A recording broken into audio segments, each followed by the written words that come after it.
The chassis between the two-wheel drive Rustler and the four-wheel drive Rustler are completely different.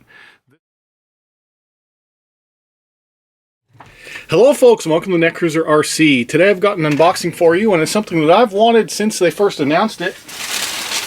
Here it is. Yeah, Rustler 4x4. I did get this on sale for Black Friday, so I got a deal on it.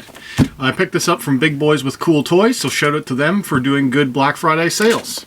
So this is a four-wheel drive stadium truck, also known as a four-wheel drive truggy, which is somewhat of a new class that's just starting to come out. Now this is very much a Traxxas, ready-to-run, basher-style vehicle, and yeah, let's get right into it. Just taking a quick look at the features that are on the box, it does have the clipless style body system, very much like an X-Max. So it has an inner cage with a clipless, you turn the key and remove it, pull it off. It also has these roof rails so that when you are stunting with this vehicle, if you flip it over, it's not going to scrape up the body too bad, it's going to ride along the top. They do say it can self-right, but from what I've seen for this, it only works if you're on tarmac with a fully charged battery. It's definitely a low CG chassis. And I'll talk about some of the history about this vehicle in a minute. It does have the modular system, very much like a Slash 4x4, where a couple of screws, the front end pulls off, a couple more screws in the rear end pulls off for servicing it. I did make a video about this previously. You do get some new axles with this vehicle, some new special axles that are heavy duty, brand new on this vehicle. The slipper clutch system is using the upgraded E-Revo style slipper clutch. This is heavier duty than what you get even on a Slash 4x4 Ultimate. It has a nice wheelie bar system. You get some 2.8 tires. The shocks are the standard Ultra shocks where they are non-threaded, all plastic with clipped system and progressive springs. Here's just a view of the Traxxas layout. It does have the VXL 3S system. This is 2S, 3S capable. If you're going to run 3S, I highly recommend you get an ESC fan right away. And that reminds me, I forgot to buy one of those. For radio system, you do get the slightly upgraded TQI, which allows the Bluetooth module to run the app. You do not get the Bluetooth module included with this radio, but it's a small little add-on. It allows you to use the app to control all things like multimodal memory, exponential, TQI, TSM, all that type of fun stuff. This vehicle is available in two different colors. You can get it into the green with blue, or you can get it in the red fade to orange yellow with blue.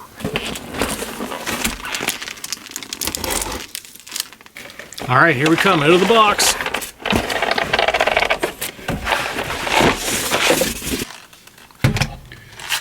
Your standard TQI radio, we already talked about that. If you want to know more about these radios, I have many other Traxxas unboxings where I go more in depth about them. I still use this radio for all of my racing. All my RC racing I use on Traxxas TQI with the Bluetooth add-on. So once you add the Bluetooth app, it does absolutely everything you could ever want. I've never upgraded to a big Futaba or any big fancy computerized radio because this does everything that I need. You get your standard Traxxas materials, you get a book, you get some shock towers, you get an additional battery hold down mount, you get some tools, and you get a speed pinion, which is a 17-tooth speed pinion. Now out of the box, I gotta say this thing it feels a lot smaller than I expected. Because I've not seen one of these in real life yet. I've only seen videos on the internet, my local hobby shop. I did not get to see the demo that they got. Yeah, really nice paint scheme. I'm very happy I went with this red to orange fade. Really happy with that. Really nice paint job on this thing. And it should stay in fairly good condition because it does have these roof rails on it, as well as I'll put some of my Gorilla Tape clear on the inside of the body. Now I will say that this system does make this body quite heavy by having that inner cage, especially back here. This big plastic piece which clips onto the rear shock tower is quite a bit heavy. Let's get you in close. Here it is, my Rustler 4x4. We've got this thing about attention. This is about how to change your ESC from nickel metal hydride to LiPo. These warnings are good to pay attention to because this is actually saying that the ESC comes out of the box in NIMH mode, which disables low voltage protection. So if you are going to run a LiPo, and most likely you buy a vehicle like this, you are going to run LiPo, you do have to do the procedure to change the setting on the ESC to enable low voltage protection. If you don't, you'll run your LiPos down too low and puff them and damage them. This is the standard VXL 3500 brushless motor. This is the upgraded 4-pole one that they did 5 or 6 years ago. They changed it to a 4-pole, as well as they revised the ESC. It's got the older style receiver box, which I'm surprised at. It does not have the little pull-off rubber where you can go and quickly, easily set your bind. As much as they're calling this a Rustler, this chassis has way more in common with a Slash 4x4 than it ever does a Rustler. They're calling it a Rustler because it's got the 2.8 tires and a Rustler style body where it's sitting with the wheels outboard. The chassis itself is a shortened low chassis version of the Slash 4x4. The front and the rear end system is almost exactly the same as a Slash 4x4, but they've beefed up the components. So the axles are quite a bit stronger. They've added more material around the U-joint system to prevent breakages, as well as this material and size is a little bit bigger. The shock towers are quite a bit bigger and beefier because it also does have to work with the body clip-on system. Rear end is pretty much the same as a Slash 4x4, but you are getting an upgraded Revo slipper system, as well as you're getting a very nice wheelie bar that is super flexible, limits your wheelie to about this type of an angle, which is pretty much ideal. The tires, I'm not sure if these are the same as what came on the Rustler two-wheel drive, or if these are a new compound and a new style, but definitely the black chrome, I believe, is new. It's got the dark chrome wheels. This uses a standard 7mm socket and a 12mm hex. The links are adjustable front and rear on the VXL system. If you're buying a Rustler 4x4 that is not brushless, you do not get adjustable links, you do not get the upgraded slipper clutch system, you do not get a TQI radio system, and there's a couple of other weaker components that are in the brushed version. What has been revised from the Slash 4x4 is the battery mounting system. This now has the reversible, adjustable. Since the battery tray is quite a bit shorter than a Slash 4x4, you have to have extra height if you want to run a big battery. So they give you this. Now, I feel like this is really aggressive difference between low and high, and that's why they also give you this flatter bar in with your materials. So this one is a much lower difference between low and high, and that just swaps out with one screw. The bottom of the chassis is pretty much the same as a Slash 4x4, but as I mentioned, there have been revised and upgraded parts. So the A-arms are new, stronger. It's a new design with what they call a cold weather extreme material. Bumpers are new as well. And from what I saw from all the demonstration units that came out when these were first launched by the hobby shops, and people were airing this out and doing hard nose landings and really bad crashes, the bumpers on it are really good.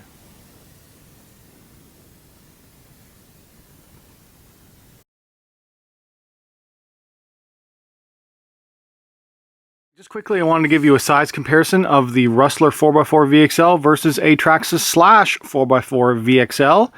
The Slash 4x4 is 20mm longer, and this is the higher end version of the Slash 4x4 that does have the low center of gravity chassis. So the differences are it's 20mm longer. You get the side wings on the longer wheelbase because the bodies are way bigger on a Slash body versus a Rustler body. Inboard tires versus outboard tire. So this will be a lot nicer in the snow because it won't fling up all the snow up and inside the body and coat your chassis. Power system has been removed for this one because I am going to upgrade it, and I've also put in a aluminum motor mount. Now this motor mount would be directly compatible with this one. So when you're looking for upgrade parts for your Rustler 4x4, you're looking for the Rally or the low center of gravity Slash 4x4. Things like the LCG motor mount system, this is one's by Hot Racing, that would be a direct bolt-on to this vehicle. As well as there's another upgrade that I do highly recommend that I am going to do straight away before I even run the Rustler. I'm going to install this, the 6893X, which is the aluminum bearing carrier. It sits in between your slipper clutch system, and the stock piece is plastic, but there's so much rotation, so much heat that gets generated by the slipper clutch system, it melts it. And once it melts it, then it damages other things down the line. It's good to do this right away.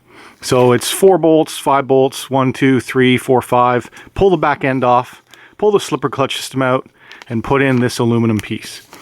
This bearing also runs in your slipper clutch system. I will not be changing this one right away, but it's good to have it as a spare for later on. Also, if you are looking for the new style axles, that's 6851A and 6852A are the newest extreme heavy duty axles.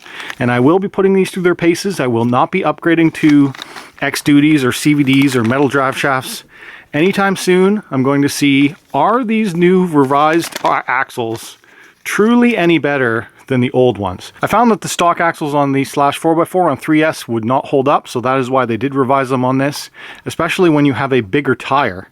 The tires themselves are significantly bigger than a short course tire, and that rotating mass does put extra strain on the axles. Also, if we're talking upgrades, on my Slash 4x4 I did install the sway bar front and rear, as well as I installed GTR shocks with VG Racing springs. I might take them off of this and upgrade them onto this, be running the higher end shocks on my Rustler, because I no longer race my Slash 4x4, so I don't need the high end shocks or the sway bars as much as I did before. So we'll see, I'll mix and match. I also have the aluminum shock caps for these ultra shocks, so at the bare minimum I might put these aluminum caps on this straight away. Shock cap system on the new Rustler 4x4 has also been improved, but they still will pop off. If you air it out a lot, they will still pop out.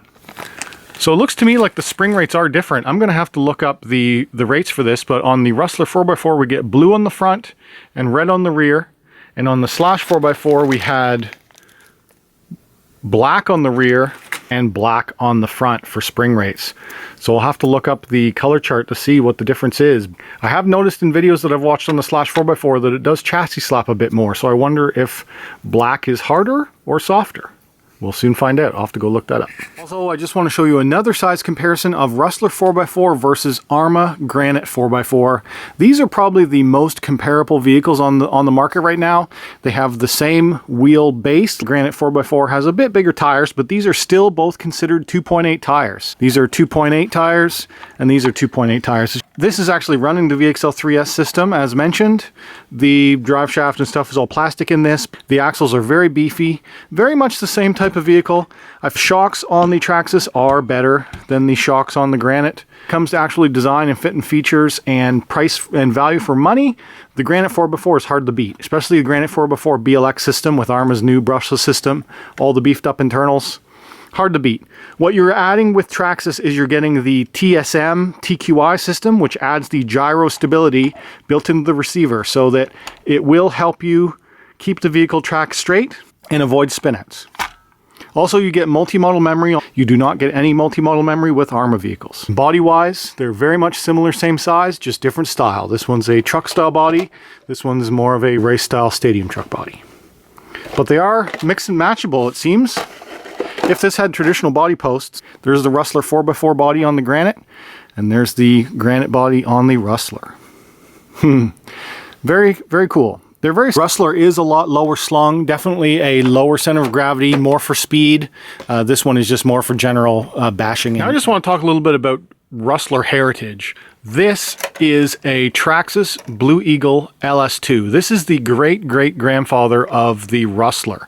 So it went Traxxas Hawk, then Traxxas Blue Eagle, then Traxxas Blue Eagle LS, Traxxas Blue Eagle LS2, which this was a 1994 when the Traxxas Blue Eagle LS2 first came out. And after this, there was a Traxxas SRT. The interesting thing about the SRT was that they changed the plastics to a new style of nylon plastic composite that they guaranteed, and they said if you ever break it, they would replace it for free. They had that for a couple of years and then they scrapped it, probably costing them a lot of money replacing out these factory stock parts all the time. 1 year after this vehicle, they came out with the SCT, which revised the suspension components a bit, but this one is still very similar to the SCT. It has the double-decker chassis. This is the Zero Flex chassis, they called it, and the SCT added it in fiberglass. Now, this was one of the last couple years of Traxxas's race program. They had this vehicle, then they had the SRT, and then Traxxas as a race team kind of died off. And the Rustler also came out in 1995. Now, the Rustler chassis was actually a downgrade. Even for this race car, which is 2 years older, the Rustler went to an all-plastic chassis and a fully RTR design. The Rustler was never designed to be a race car, but I just wanted to give you some history on that. This is the chassis that was introduced in 1995. And the reason why I have this chassis is because back in the day in two-wheel drive short course racing, the Slash originally was a high center of gravity chassis, and people were taking the Rustler two-wheel drive chassis, this one, and extending it 20 millimeters off the back and making it a low center of gravity Slash two-wheel drive race truck. Since then, Traxxas has come up with their own low center of gravity chassis, and you no longer need to do that. But just for comparison's sake, The chassis between the two-wheel drive Rustler and the four-wheel drive Rustler are completely different. This one is very much historically based off of a chassis like this, where it's a somewhat of a double-decker design, although they didn't carry it all the way through, because this one does have more flex than the race breed trucks do. This one is purely based on the Slash 4x4 design. They've just shortened it. One of the other reasons that I chose to go with the blue and reddish orange paint scheme is because my old race truck used to be that same similar paint scheme. We had the red, orangey, yellow to blue. So check that out. This is from 1994. This is from 2018. Alright guys, so that's my new Rustler 4x4. I look forward to getting this out there and bashing it around for you guys. So if you enjoyed this video, hit that like button. If you're new around here, subscribe. If you want to talk to me, leave a comment down below. And as always, thanks for watching.